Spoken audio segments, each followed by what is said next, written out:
கணபதியே நமக்கு ஆன்மீக அன்பர்கள் அனைவருக்கும் வணக்கங்க. அதாவது இப்போ நமக்கு வந்து பார்த்திங்கன்னா, அது வர்ற ஞாயிற்றுக்கிழமை 19ஆம் தேதி வந்து இந்த வைகாசி மாதத்தில் வர்ற அந்த வளர்பிறையில் வர்ற அந்த ஏகாதசிக்கு பேர் வந்து பார்த்திங்கன்னா, மோகினி ஏகாதசின்னு சொல்லுவாங்க. இது வர்ற ஞாயிற்றுக்கிழமை வந்து நம்ம வந்து இந்த இதுக்கு வந்து பெருமாளை வழிபடுறது எப்படி வழிபடலாம், எந்த மாதிரி நம்ம வந்து தீபம் ஏற்றி வழிபாட்டு பண்ணால் நமக்கு வந்து சகல ஐஸ்வர்யங்கள் வந்து நமக்கு கிடைக்கும் அப்படிங்கிறத இந்த வீடியோவில் வந்து நம்ம பார்க்கலாங்க. அதாவது இதில் வந்து பார்த்திங்கன்னா, மோகினி ஏகாதசி அப்படின்னா என்ன? ஏன் வந்து இந்த வைகாசி மாதம் வளர்பிறையில் வர்ற அந்த ஏகாதசிக்கு பேர் வந்து மோகினி ஏகாதசின்னு சொல்கிறாங்க அப்படின்னு சொன்னால், அதை நமக்கு வந்து பார்த்திங்கன்னா, பார்க்கடலை வந்து அந்த காலத்தில் அமிர்தம் வந்து வேணும்னு சொல்லிட்டு பார்க்கடலை கடைஞ்சாங்க பார்த்தீங்களா? அப்போ அந்த கடைஞ்ச அந்த அமிர்தம் வந்த நாள் வந்து பார்த்திங்கன்னா ஏகாதசி. அந்த ஏகாதசி அன்னைக்கு அந்த அமிர்தம் வந்து அவங்க பார்க்கடலை கடைஞ்சு தேவர்களும் அசுரர்களும் சேர்ந்து அந்த அமிர்தத்தை வந்து கையில் எடுத்தாங்க. அப்போ அந்த அமிர்தத்தை வந்து யார் முதல்ல பருகணும், யாருக்கு வந்து முதல்ல கொடுக்கணும் அப்படின்னு வந்து தேவர்களுக்கும் அசுரர்களுக்கும் வந்து 2 பேத்துக்குமே வந்து சண்டை ஆரம்பிச்சிருச்சு. அப்போ வந்து பார்த்தீங்கன்னா, இவர் வந்து சிவபகவான் வந்து நம்ம இவரை நாராயணரை வந்து மோகினி மாதிரி ஒரு பெண் வேடத்தில் போய், நீ அந்த அமிர்த கலசத்தை வந்து நீ எடுத்து எல்லாத்துக்கும் 2 பேத்துக்கு சமமாக நீ வந்து குடு அப்படின்னு சொல்லிட்டு சிவன் பகவான் வந்து சொல்லுவார். அப்போ வந்து இந்த மோகினி அவதாரத்தை வந்து நாராயண பெருமாள் வந்து என்ன பண்ணுவார்னு பார்த்தீங்கன்னா, நாராயணர் வந்து ஒரு அழகான பெண்ணு, அந்த பெண்ணு அழகான பெண்ணாக வந்து அந்த அமிர்த கலசத்தை வந்து தூக்கிட்டு வருவாங்க இடுப்பில் வச்சு. கொண்டு வர்றதை பார்த்துட்டு அசுரர்களும் தேவர்களும் அந்த தனித்தனியாக பிரிஞ்சு உட்காந்து அந்த அமிர்தத்தை வந்து எல்லாத்துக்கும் வந்து இவர் வந்து சரி பங்காக அது வந்து நம்ம மோகினி அவதாரத்தில் பெண் வேடமிட்டு வந்து நாராயணர் வந்து அந்த அமிர்தத்தை வந்து சரி பங்கிட்டு தேவர்களுக்கும் அசுரர்களுக்கும் கொடுத்த தினம்தான் வந்து இந்த ஏகாதசி தினம். இது வந்து பார்த்திங்கன்னா, இந்த வைகாசி மாதத்தை வந்து பொதுவாகவே விஷ்ணுபதி புண்ணிய காலம்னு சொல்லுவாங்க. அதாவது விஷ்ணுக்குரிய காலம் அப்படின்னு சொல்லி சொல்லுவாங்க.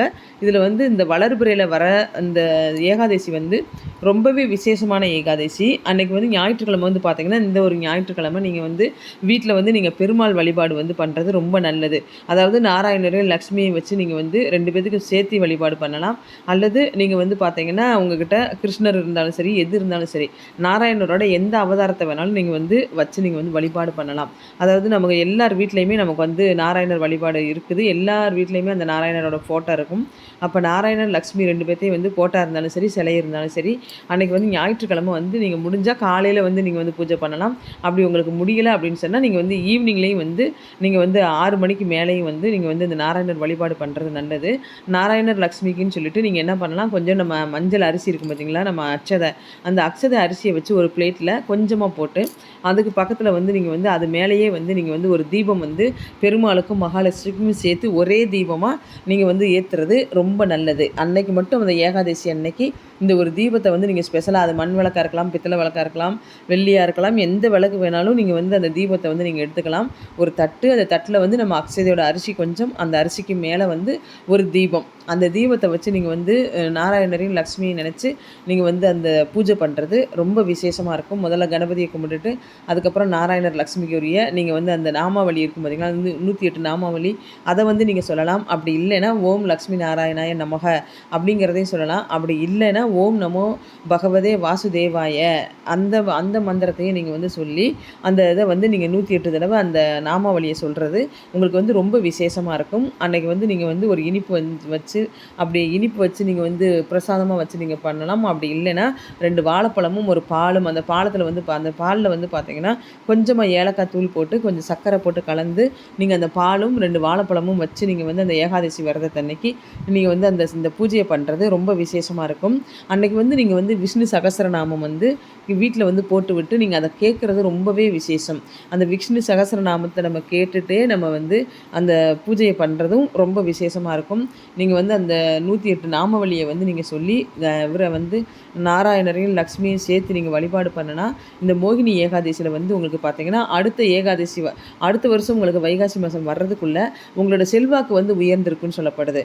அதாவது உங்களுக்கு வந்து நம்ம நிறைய பேத்துக்கு வந்து பார்த்திங்கன்னா அனைத்து அனைத்து வசதிகள் இருந்தும் நமக்கு வந்து மனசில் வந்து நிம்மதி இருக்காது. அப்போ வந்து ஏதாவது ஒரு வகையில் வந்து நமக்கு நோயின் காரணமாவோ அல்லது நம்ம வீட்டில் வந்து ஏதாவது ஒரு சண்டை சச்சரவுனாலேயோ அல்லது நம்ம குழந்தைங்கனாலேயோ அல்லது கணவன் மனைவிக்குள்ளே ஏதாவது ஒரு சண்டை சச்சரவு, மாமனார் மாமியாருக்குள்ள ஒரு சண்டை சச்சரவு, மாமியாருக்கும் மருமகளுக்கும் பிடிக்காமல் போகிற சண்டை, அந்த மாதிரி வந்து வீட்டில் வந்து எந்நேரமும் சண்டையும் சச்சரவுமா இருக்கிற அந்த இடத்துல நமக்கு வந்து எவ்வளோ வசதிகள் இருந்தாலுமே நமக்கு வந்து பார்த்திங்கன்னா நிம்மதி மனசில் இருக்காது. அந்த நிம்மதியும் நோயில்லாத வாழ்க்கை, அந்த உடம்புல இருக்க நோயும் வந்து தீர்வதற்கும் வந்து இந்த மோகினி ஏகாதசியை வழிபடுறது ரொம்பவே நல்லது. நிறைய பேர் பார்த்திங்கன்னா அந்த ஏகாதசியில் வந்து விரதம் இருப்பீங்க. விரதம் இருக்கிறவங்க தொடர்ந்து விரதம் இருந்துட்டு இருக்கவங்க, விரதம் இருந்து நீங்கள் வழிபாடு பண்ணுறது ரொம்ப நல்லது. விரதம் இல்லாமல் நீங்கள் வந்து நான் விரதம் இருந்ததில்லை, இது வரைக்கும் நான் ஏகாதசி விரதம் நான் வந்து கடைப்பிடிச்சதில்லை அப்படின்னு நினைக்கிறவங்க, நான் சொன்ன மாதிரி இந்த சிம்பிளான வழிபாடை நீங்கள் காலையிலையோ அல்லது சாயந்தரமோ நீங்கள் வந்து இந்த வழிபாடை நீங்கள் பண்ணுறது சாப்பிட்டுட்டே நீங்கள் பண்ணலாம். ஒன்றும் பிரச்சனை இல்லை. கடவுள் எந்த தெய்வமும் வந்து பார்த்தீங்கன்னா நம்மளை வருத்தி வந்து நீங்கள் வந்து இந்த வரத்தை வாங்குன்னு வந்து யாரும் சொல்லலை. நம்ம வந்து பார்த்திங்கன்னா மனசார நம்ம மனசில் வந்து பசியோடையும் கஷ்டத்தோடையும் நம்ம வந்து உட்காந்து நம்ம பூஜை பண்ணணுன்ற இதை வந்து கடவுள் எந்த கடவுளுமே நமக்கு சொல்லலை.